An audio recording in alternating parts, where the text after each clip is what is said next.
विशाखावर असं म्हणाला की सरवणकर महिनाभरापासून सांगतात की माझी मुलगी नगरसेविका होईल, त्यामुळे त्यांना माहिती होतं निकाल काय येणार आहे, प्रशासनावर प्रचंड दबाव होता. निश्चित मला माहिती होतं की विशाखा राऊतांचं जे जात प्रमाणपत्र आहे हे बोगस आहे.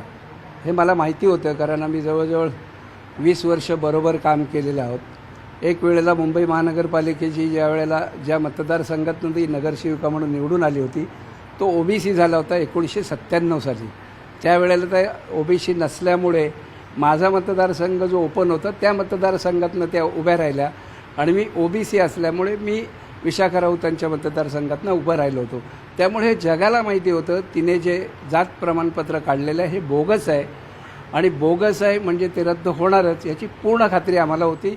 ज्या वेळेला ते निवडणुकीला उभी राहिली त्याच वेळेला आम्ही जिंकलो अशा प्रकारचा भास हा आमच्या मनात होता. आदित्य ठाकरे असतील किंवा इतर पक्षातील त्यांच्या पदाधिकारी असतील ते म्हणा नगरविकास खाता आहे आणि या सगळ्या राजकीय दबावापोटी झालेला सगळा निर्णय. आता त्या सगळ्यांचा दबाव गेले 2 दिवस आयुक्तांवरती होता आणि म्हणूनच आम्ही ते सगळे संपल्यानंतर आमची कायदेशीर बाजू मांडण्यासाठी आयुक्तांकडे आम्ही आलो होतो. थँक्यू. तर अजून एक विषय होता फक्त जेव्हा या निवडणुका सगळ्या झाल्या तेव्हा ते स्थानिक आमदार ते असं म्हणाले होते की दादर माहीममधनं मी सरवणकरांना संपवलं आहे, तर पुन्हा आपण बघतोय की प्रमाणपत्राचा विषय निघतोय, असं कसं बघताय? बऱ्याचशा गोष्टी पुढे पण येणार आहेत. त्यामुळे कोण संपतंय आणि कोण टिकतंय हे काळच ठरवेल.